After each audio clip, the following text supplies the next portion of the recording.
These are 5 key mistakes you might be making when it comes to spiritual awakening and how we can start to get rid of them, stop them, or just be aware so we can make better choices. So when it comes to looking at spiritual mistakes that we might be making, I think it's safe to say we're human, we're all on a growth journey, and it's definitely a learning curve when it comes to spiritual awakening.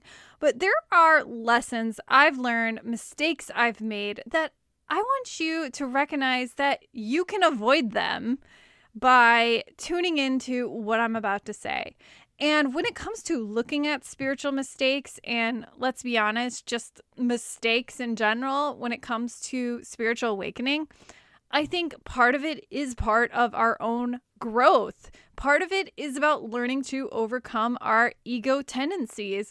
And part of it is just literally a part of our own healing journey. So let's dive into the 5 common mistakes that I often see when it comes to spiritual awakening and how you can start to avoid them. So let's get started.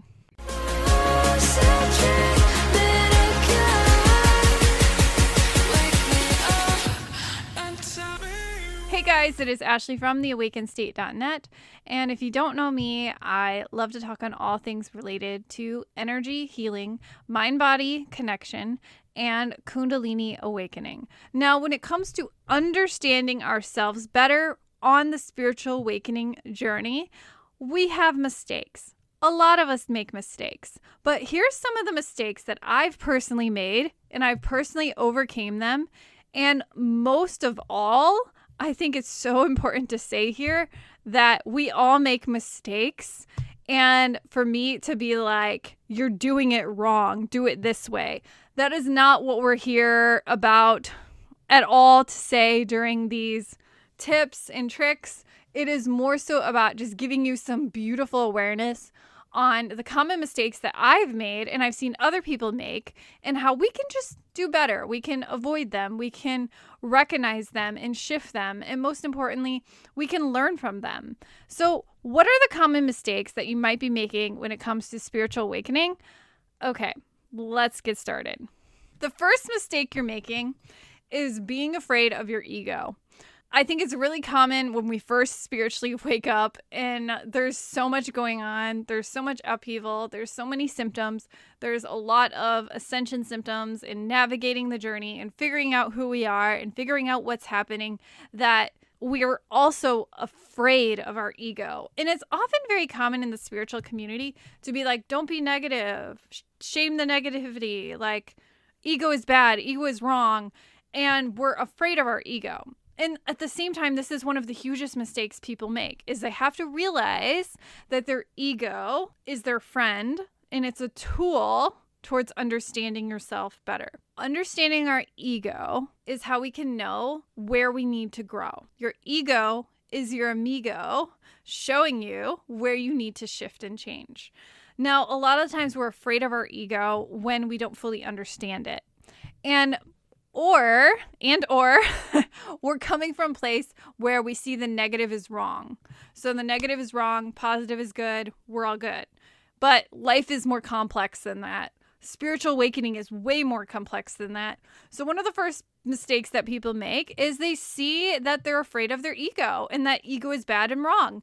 And the reality is ego is your friend. Ego is a tool to understand yourself better. There is nothing wrong with your ego. You shouldn't shame your ego. You shouldn't be belittling your ego. You shouldn't be afraid of negative emotions in your body. You shouldn't be afraid of the negative side of you. And this is also a learning curve. It's a journey to understand that. And most importantly, I think this is one of the most common mistakes in the spiritual community because we can often have this mentality thrown down our throats when it comes to high vibe only or nothing else or don't be negative, only be positive. And instead, we should see that the negative is a tool to understand what needs to shift, what needs to be healed, and what needs to be changed. And it's as simple as that. The second mistake is getting stuck in dogmatic beliefs and rules in spirituality. The reality is if you had a spiritual awakening, you are opening up to the idea that there are no rules, there is no dogmatic systems, and we're beyond our beliefs. This is very true, but at the same time, is really common to find yourself in new rules, in new dogma, in new rigid structures that are going to start influencing how you should show up to spiritual awakening. For example, only eating higher vibrational food, or making sure that you are afraid of your ego, or we're getting stuck in these rules of I can only practice my spiritual practice in a certain way, a certain time, in a certain modality, nothing else. We're getting stuck in the rigid rules we've created. This is a very common mistake, especially when we're a beginner on the spiritual journey. And I think a big piece of this is because we're looking for structure. We're looking for that rigid structure that we're used to. And as I was just talking about this with my love today, I think the reason why this concept can be so frightening, especially in the beginning, is because there's so much freedom. There's so much freedom to explore your spirituality as an infinite concept, as the eternal, as this oneness, as interconnection with all things, that it creates almost a regression back to rigid ideas, dogmatic rules, even if they're in the spiritual space. And so when we get stuck in these dogmatic tools, rules, when we get stuck in the dogmatic rules we've created for ourselves in the spiritual awakening space, we've also just kind of hacked on another form of egoic lessons for ourselves. And part of this is exploring yourself in associating with what you want to be dogmatic rules. And what I like to say, never box in your spiritual practice. Never box in your spiritual practice, because you might realize that your alignment is way different than what someone is telling you to do for your spiritual practice. And that's just the truth. The third thing that is very common, and it's something I've experienced, it's something you've experienced, it's something we've all have experienced, and part of this is due to religion. We are not connecting our spiritual self to the physical self. This is what the crux of the awakened state loves to emphasize and teach on, is we must bridge the gap between the physical self and the spiritual self to create real lasting change in our lives.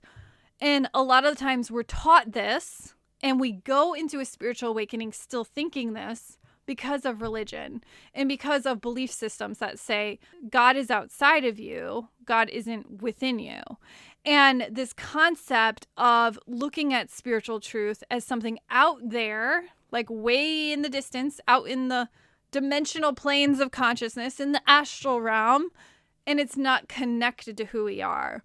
And so this is a powerful lesson to learn on the spiritual journey, that we are connected to the spiritual world. We're not disconnected from it.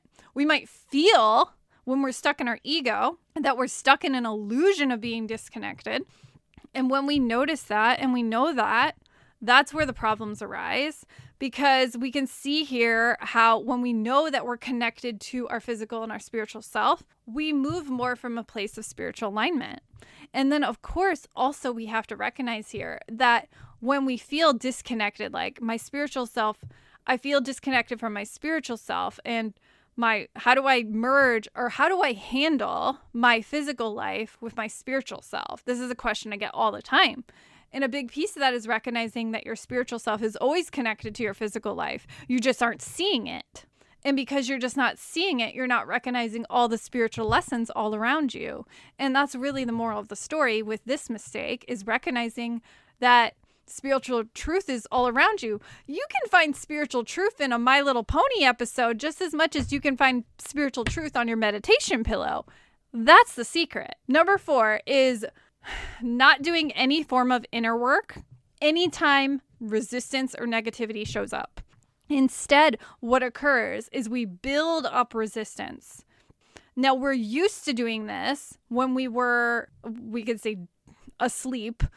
But when we start to become more conscious and aware of spiritual awakening and consciousness itself, we recognize that our stuff is coming up for a reason and a purpose. So one of the mistakes that a lot of people make on the spiritual awakening journey is they don't do inner work, and instead they're basking in the symptoms. They're basking in the negativity. They're basking in the pain and the discomfort and the suffering or whatever.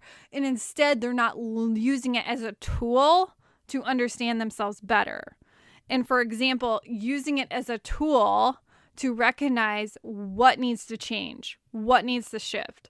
So when we do the inner work, such as chakra work or energy work or mindset work, what we're doing is, or belief work, for example, is we're basically learning how to work with the internal state, recognize what comes up for us, and learning how to shift it, learning how to shift and change it. We're learning how to shift our energy. A lot of times we make this a mistake when we're not willing to look at it.